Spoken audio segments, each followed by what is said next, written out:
Hello dear student, welcome to physics বিদ্যা। দেখো, আমরা ক্লাস 10-এর ইতিমধ্যে এবিটিএ সলিউশন শুরু করেছি। আমার এই চ্যানেলটা ছিল শুধুমাত্র 11-12-এর সমস্ত ভিডিও ছেড়েছি আমি, কিন্তু 9-10 এখনও পর্যন্ত কোনো ভিডিও ছাড়তে পারছিলাম না। কিন্তু এবার থেকে আমরা 9-10টাকেও সঙ্গে সঙ্গে কন্টিনিউ করব। এবং আমি তোমাদেরকে কথা দিয়েছিলাম যে তোমাদেরকে ম্যাক্সিমাম যতটা হেল্প করা যায় আমরা করব চ্যানেলের মাধ্যমে। ওই জন্য তোমরাই তো জানো আমাকে, আমি তো ভৌত বিজ্ঞানটাই পড়াচ্ছি তোমাদের ক্লাস 10-এর এই শুরু করলাম। সঙ্গে সঙ্গে আমি চেষ্টা করছি তোমাদের আরও যাতে বেশি বেনিফিট হয়। ওই জন্য একজন বায়োলজি ম্যাডামের সঙ্গে আমার সাক্ষাৎ হয় এবং বায়োলজি ম্যাডামকে আমি রিকোয়েস্ট করি আমার চ্যানেলে যাতে তোমাদেরকে একটু হেল্প করতে পারেন। ম্যাডাম মোটামুটি সময় দিয়ে রেসপন্স করেছেন এবং আমাদের চ্যানেলে এসে বায়োলজিটাকে তোমাদেরকে কন্টিনিউ করাবেন। ঠিক আছে? তো ক্লাস 10-এর স্টুডেন্টদের জন্য বলছি, সামনেই তোমাদের মাধ্যমিক, তোমরা আপ্রাণ চেষ্টা করো এবং যথেষ্ট এনার্জির সঙ্গে তোমাদেরকে পড়াশোনা করতে হবে এবং তোমরা যাতে ঠিকঠাক করে বেনিফিট পাও তার জন্য আমরা এই চ্যানেলে আমি ভৌত বিজ্ঞান পড়াচ্ছি, ম্যাডাম বায়োলজি পড়াবেন। ম্যাডামের নাম হচ্ছে শ্রীপর্ণা ম্যাডাম। ওকে, তো শ্রীপর্ণা ম্যাডাম তোমাদেরকে বায়োলজিতে যত রকমের ডিটেল ক্যালকুলেশন রয়েছে সমস্ত ইন ডিটেলসে পড়াবেন। তোমরা একটু ক্লাস কন্টিনিউ করো। ঠিক আছে? আমরা পরে অন্য স্যারদেরকেও আনার চেষ্টা করছি। কেমন? তোমাদের দেখো, ম্যাডাম একদম নতুন, তো ম্যাডামের একটু স্বাভাবিক কথা ফ্লুয়েন্সিতে সমস্যা থাকতে পারে। তো তোমরা যদি ঠিকঠাক করে ম্যাডামের পড়া বুঝতে পারো অবশ্যই কমেন্টে কমেন্ট করবে। ঠিক আছে? বা যা কিছু যদি সমস্যা হয় তোমাদের কমেন্টে আমাদেরকে জানাবে। ঠিক আছে? তো চলো ম্যাডাম ক্লাস কন্টিনিউ করুক। টাটা। হ্যালো ডিয়ার স্টুডেন্ট, তো স্যার যেমন বলে গেলেন আমি শ্রীপর্ণা ম্যাম তোমাদের এরপর থেকে বায়োলজিটা পড়াবো। তো আজকে শুরু করছি ক্লাস 10-এর এবিটিএ টেস্ট পেপারের জীবনবিজ্ঞানের কিছু প্রশ্নের উত্তর আমি সমাধান করে তোমাদের দেখাবো, যেটা তোমাদের আগত পরীক্ষায় খুবই কাজে দেবে। তো চলো করা যাক। তো দেখো, এখানে হচ্ছে এমসিকিউ দিয়েছে 1 নাম্বার করে, যেটা আছে 15 নাম্বারের। তো কি বলছে প্রথমে, সূর্য শিশির নামক পতঙ্গভোগ উদ্ভিদের পাতার কোষিকাগুলি পতঙ্গ দেহের সংস্পর্শে আসা মাত্র বেঁকে গিয়ে পতঙ্গকে চেপে ধরে, এটি কোন ধরনের চলন? তো সিসমোন্যাস্টি কথাটা হচ্ছে, সিসমোন্যাস্টি মানে হচ্ছে কি, সিসমোন্যাস্টি মানে স্পর্শ বা ঘর্ষণ বা আঘাতজনিত কারণে যখন কোনো উদ্ভিদের সঞ্চালন ঘটছে তখন সেটাকে বলছে সিসমোন্যাস্টি। থার্মোন্যাস্টি কাকে বলছে না, তাপ, যখন কোনো তাপের প্রভাবে উদ্ভিদের সঞ্চালন ঘটে তখন সেটাকে বলছে থার্মোন্যাস্টি। ফোটোন্যাস্টি হচ্ছে কি না, আলোর প্রভাবে যখন উদ্ভিদ অঙ্গের সঞ্চালন ঘটছে তখন সেটাকে বলছে ফোটোন্যাস্টি। এবার কেমোন্যাস্টি কথাটা কি না, কেমোন্যাস্টি যখন উদ্ভিদ অঙ্গ কোনো রাসায়নিক পদার্থের সংস্পর্শে আছে, যেমন প্রোটিন, ইথার, ক্লোরোফর্ম প্রভৃতির সংস্পর্শে যখন আসে তখন উদ্ভিদ দেহের যে সঞ্চালনটা ঘটে সেটাকে বলছে কেমোন্যাস্টি চলন। তো সূর্য শিশির নামক পতঙ্গভোগ উদ্ভিদের পাতার কোষিকা পতঙ্গদের সংস্পর্শে আসা মাত্র বেঁকে যায়, এটা হচ্ছে কেমোন্যাস্টিক চলন। কারণ পতঙ্গদের দেহে প্রোটিন থাকছে, তো সূর্য শিশির প্রোটিনের সংস্পর্শে এলে ওটা হচ্ছে পতঙ্গকে চেপে ধরে। তো অ্যান্সারটা কি হবে? কেমোন্যাস্টিক চলন। চলো নেক্সট কি আছে, মহিলাদের ক্ষেত্রে এফএসএইচ ডিম্বাশয়ের গ্রাফিয়ান ফলিকল থেকে ক্ষরিত হয়ে যে হরমোন ক্ষরণে উদ্দীপনা যোগায় সেটা কি? তো টিএসএইচ, আমরা কি জানি টিএসএইচ হচ্ছে থাইরয়েড স্টিমুলেটিং হরমোন, যেটা থাইরয়েড গ্রন্থির ক্ষরণ নিয়ন্ত্রণ করে। দেন আছে কি নেক্সট, এডিএইচ কি করছে না, অ্যান্টিডাই ইউরেটিক হরমোন, যেটা বৃক্কের জল শোষণ ক্ষমতাকে নিয়ন্ত্রণ করছে। ইস্ট্রোজেন, যেটা আমরা জানি মহিলাদের ক্ষেত্রে এফএসএইচ ডিম্বাশয় থেকে ক্ষরিত হয় ইস্ট্রোজেন একটা হরমোন। এসিটিএইচ কি করছে, অ্যাডেনোকর্টিকোট্রপিক হরমোন, যেটা কি করছে না, অ্যাড্রিনাল গ্রন্থির কর্টেক্সের ক্ষরণ নিয়ন্ত্রণ করে। তো কোশ্চেন কি দিয়েছে না, এফএসএইচ ডিম্বাশয়ের গ্রাফিয়ান থেকে কোন হরমোনের উদ্দীপনা যোগায়? তো অ্যান্সার কি হবে, ইস্ট্রোজেন। তো চলো এরপরে দেখা যাক। আচ্ছা, মাইটোসিস কোষ বিভাজনের কোন দশায় নিউক্লিয় পর্দা ও নিউক্লিওলাস অবলুপ্তি দেখা যায়?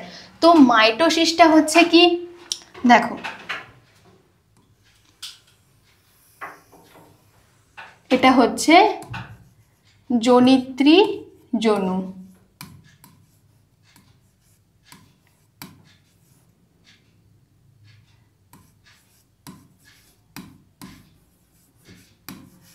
আচ্ছা, যেটা হচ্ছে 2n। এবার এখান থেকে হচ্ছে গিয়ে দুটো আসে,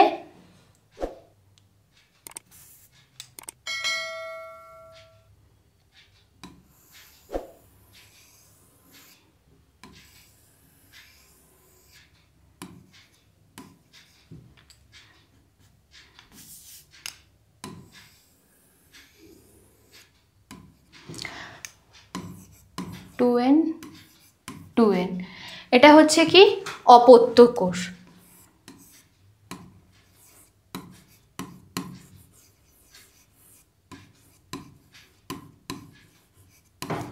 অপত্য জনু। তো এটা হচ্ছে কি মাইটোসিস। এবার মাইটোসিস কোষ বিভাজনে আমরা 4টে দশা দেখতে পাই, anaphase, prophase, metaphase, telophase. Prophase হচ্ছে মাইটোসিস কোষ বিভাজনের একদম সর্বপ্রথম পর্যায় এবং প্রোফেজের লাস্টে হচ্ছে কি নিউক্লিয়াস পর্দা ধীরে ধীরে অবলুপ্তি হতে থাকে। তো অ্যান্সার কি হবে না প্রোফেজ। মেন্ডেলের এক সংকর জনন পরীক্ষার F2 জনুর জিনোটাইপ অনুপাত কত? এটা হচ্ছে 1:2:1। প্রদত্ত ব্যাঘ্র প্রকল্পগুলির কোনটি আমাদের রাজ্যে অবস্থিত? সুন্দরবন।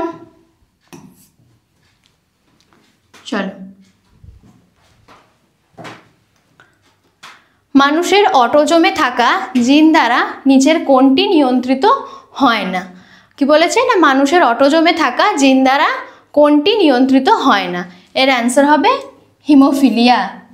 আচ্ছা, অসম্পূর্ণ প্রকটতার ক্ষেত্রে এক সংকরায়ন পরীক্ষার F2 জনুতে ফিনোটাইপের অনুপাত কি হতে পারে? এটাও সেম 1:2:1। ফিনোটাইপ জিনোটাইপ দুটোই সমান হয়। ফার্নের জনুক্রমে প্রদত্ত কোন দশাটি রেণুধর জনুর অন্তর্গত নয়?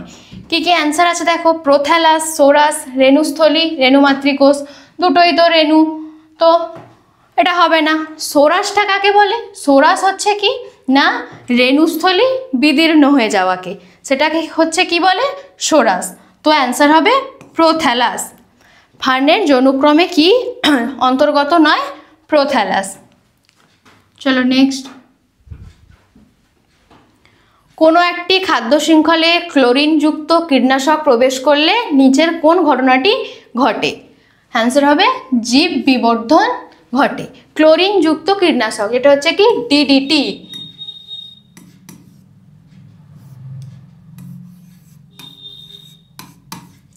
ডিডিটি। ল্যামার্কের তত্ত্বের সঙ্গে যুক্ত শব্দগুচ্ছ কোনটি? অস্তিত্বের জন্য সংগ্রাম, প্রকরণের উৎপত্তি, অর্জিত গুণের বংশানুসরণ না প্রাকৃতিক নির্বাচনবাদ? অ্যান্সার হবে অর্জিত গুণের বংশানুসরণ। বাকিগুলো কার? বাকিগুলো হচ্ছে ডারউইনের। নিচের কোনটি অস্থিযুক্ত মাছের পটকা গ্যাস শোষণ করে নেয়? দেখো এটা হচ্ছে কি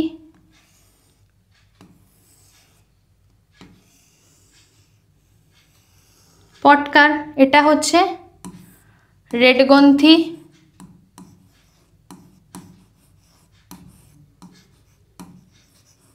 আর এটা হচ্ছে কি রেটিয়া মিরাবিলিয়া।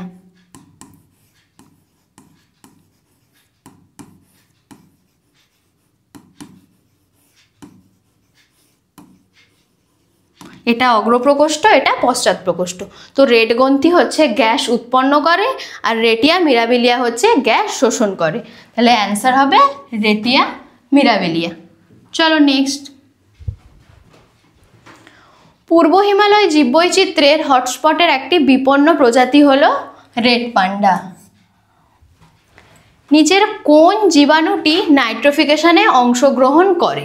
নাইট্রিফিকেশন কাকে বলে না যে পদ্ধতিতে অ্যামোনিয়া থেকে কি তৈরি হয়? অ্যামোনিয়া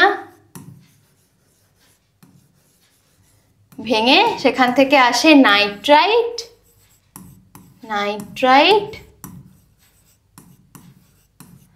দেন আসে নাইট্রেট। আর কোন জীবাণু অংশগ্রহণ করে? এটা হচ্ছে নাইট্রোসোমোনাস। উটের অতিরিক্ত জলক্ষয় সহনের ক্ষমতার সঙ্গে সম্পর্কিত অভিযোজিত বৈশিষ্ট্যটি হলো বেলনাকার লোহিত রক্তকণিকা, গোলাকার লোহিত রক্তকণিকা, ডিম্বাকার না ঘনাকাকার? আচ্ছা, অ্যান্সার হবে ডিম্বাকার। মনে রাখবে ডিম্বাকার আর নিউক্লিয়াস বিহীন। চলো, পৃথিবীতে প্রাণের সৃষ্টির সময় পরিবেশে যে গ্যাসটি অনুপস্থিত ছিল সেটি হচ্ছে অক্সিজেন। চলো নেক্সট।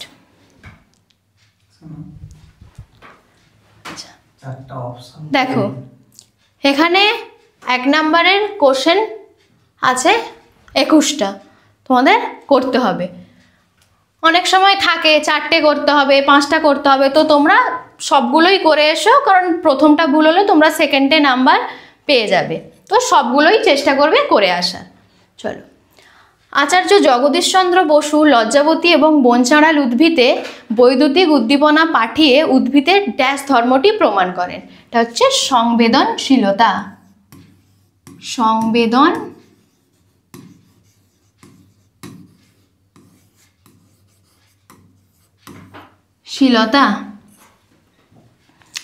মানুষের মধ্যে যদি মিয়োসিসের পরিবর্তে মাইটোসিস দ্বারা গ্যামেট উৎপন্ন হতো, তবে অপত্য সন্তানের একটি দেহকোষে অটোজোম সংখ্যা হতো। অ্যান্সার হবে 88। তোমরা এমনি সংখ্যাটাই লেখো, জোড়া লেখার দরকার নেই, 88 লিখতে পারো। মানুষের পপুলেশনে এক্স ক্রোমোজোম বাহিত প্রচ্ছন্ন জিন ঘটিত একটি রোগ হলো, তোমরা যেটা আগেই পড়ে এলে, হিমোফিলিয়া।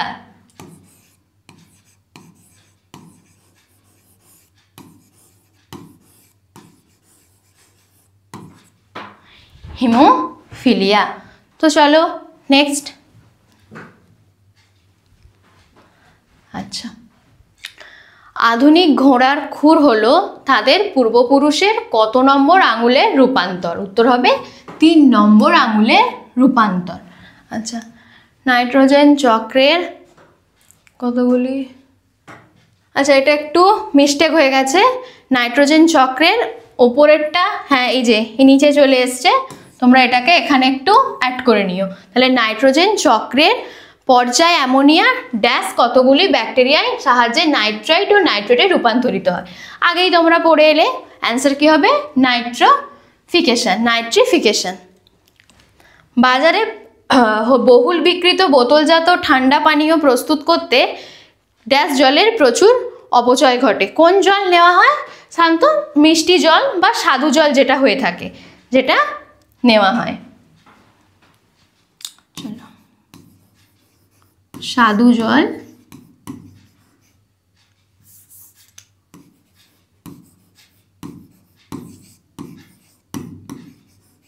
বা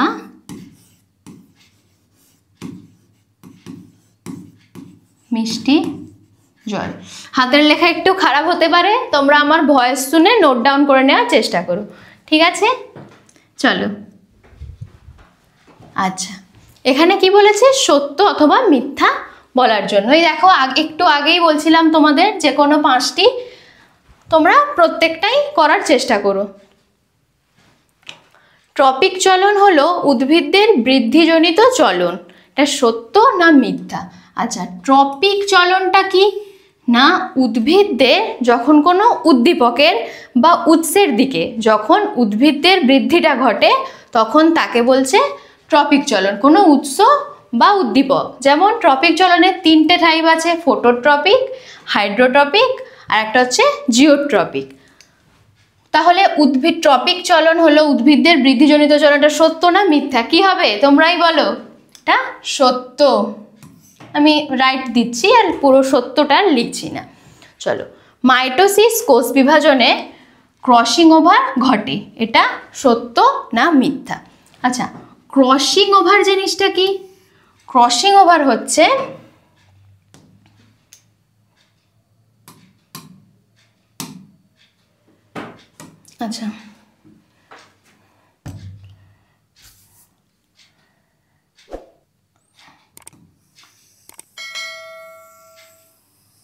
আচ্ছা, এর মধ্যে হচ্ছে একটা থাকে কি মাতৃকোষ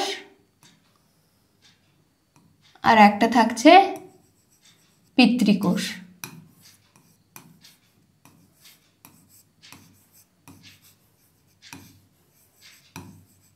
পিতৃকোষ এটা,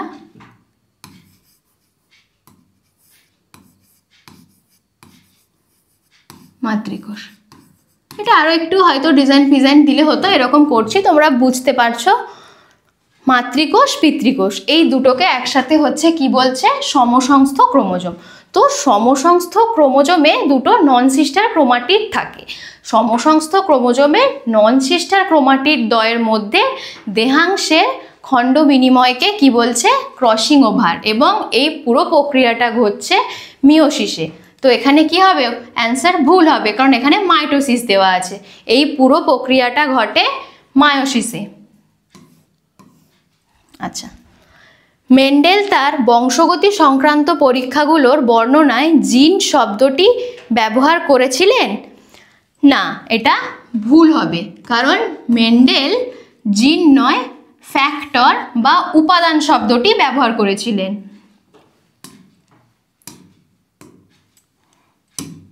ফ্যাক্টর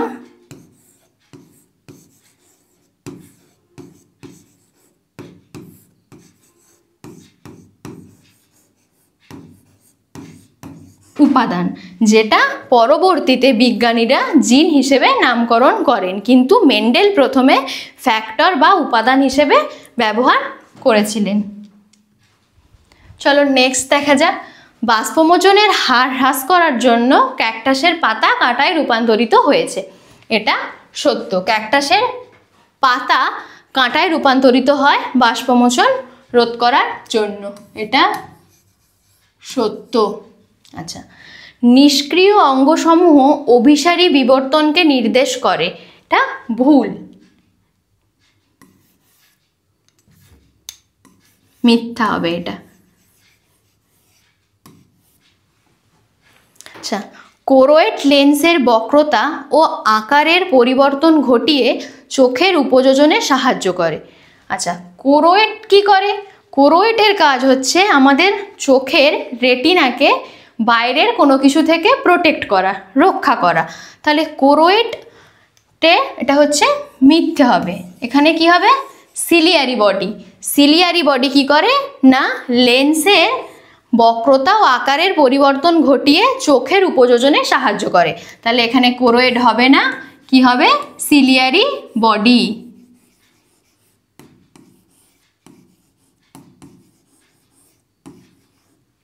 তোমরা পজ করে অ্যান্সারগুলো করে নিতে পারো, বই থাকলে দাগিয়ে নিতে পারো, না হলে নোট ডাউন করে নিতে পারো।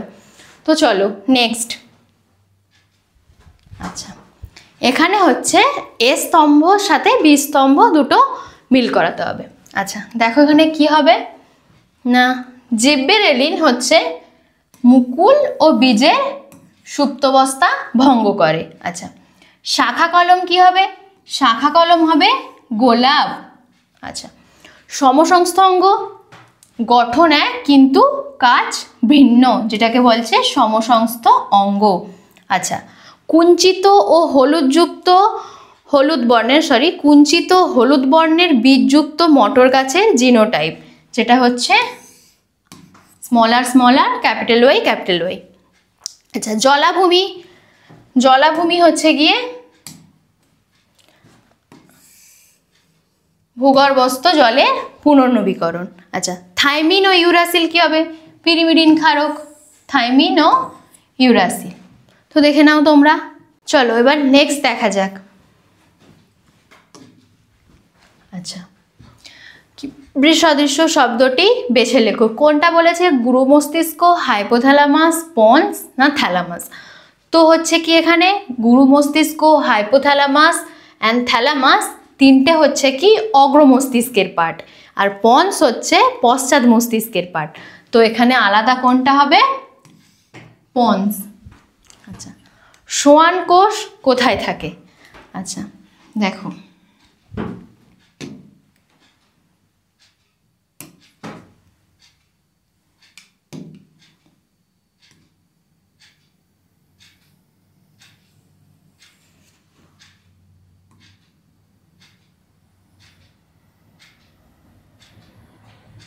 এটা হচ্ছে নিউরনের ওই অ্যাক্সনের পার্টটা।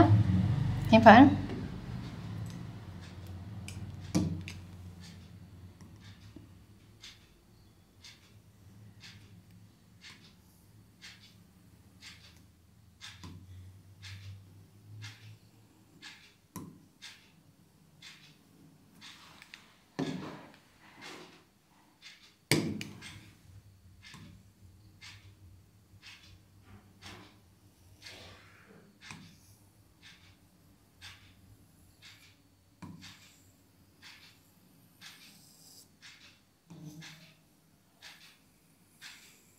আচ্ছা, এটাকে কি বলছে? এটা হচ্ছে নিউরেলেমা।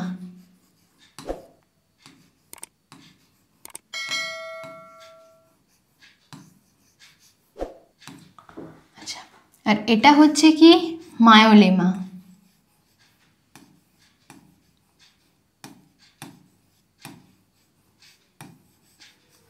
বাইরের অংশটাকে বলছে নিউরেলেমা আর ভেতরেরটা হচ্ছে মায়োলেমা। তো দেখো, এই নিউরেলেমা অ্যান্ড মায়োলেমার মাঝখানের যে অংশ, এটা হচ্ছে সোয়ান কোষ। তাহলে সোয়ান কোষ কোথায় থাকে? নিউরেলেমা এবং মায়োলেমার মাঝের অংশটা থাকে সোয়ান কোষ। আচ্ছা, নিচের সম্পর্কযুক্ত শব্দ জোড় দেওয়া আছে। কি আছে? দ্বিতীয়টা লিখতে বলেছে। মাইটোসিস ভ্রূণমূল হলে মিওসিস কি হবে? মাইটোসিস ভ্রূণমূল হলে মিওসিস হবে রেণু মাতৃক কোষ। কি হবে? রেণু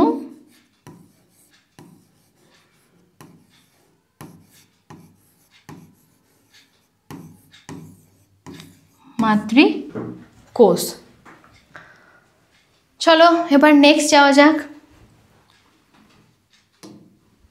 আচ্ছা, মেন্ডেল তার দ্বিসংকর জনন পরীক্ষা থেকে কোন সূত্রে উপনীত হয়েছিলেন? অ্যান্সার হবে স্বাধীন সঞ্চারণ সূত্র।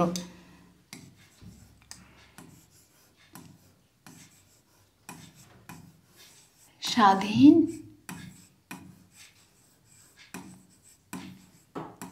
সঞ্চারণ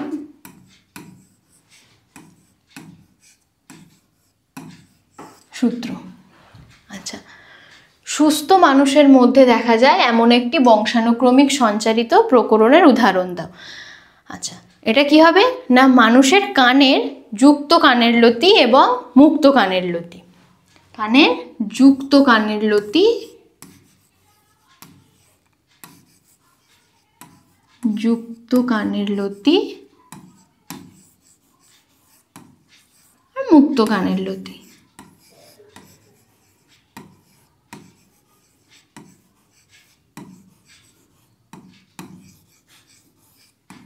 লতি। আচ্ছা, সুন্দরীর পাতার ত্বকে অবস্থিত লবণ গ্রন্থির ভূমিকা কি? আচ্ছা, লবণ গ্রন্থির ভূমিকা কি? লবণ গ্রন্থির ভূমিকা হচ্ছে না সুন্দরী গাছ। আমরা কি জানি না? সুন্দরী গাছ সুন্দরবন অঞ্চলে জন্মায়, যেখানে মাটিতে লবণের পরিমাণটা বেশি থাকে। তো সুন্দরী গাছ মূলের সাহায্যে মাটি থেকে সেই লবণটা হচ্ছে শোষণ করে।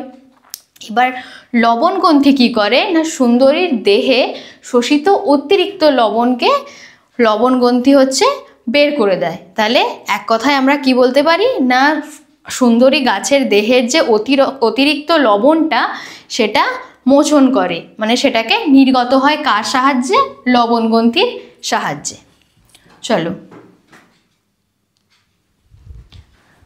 আচ্ছা, নিচের চারটি বিষয়ের মধ্যে যে কোনো তিনটির একটি বিষয়ের অন্তর্গত। কি বলেছে? না চারটির মধ্যে তিনটি হচ্ছে একটি বিষয়ের অন্তর্গত। এবার বিষয়টি খুঁজে বার করি।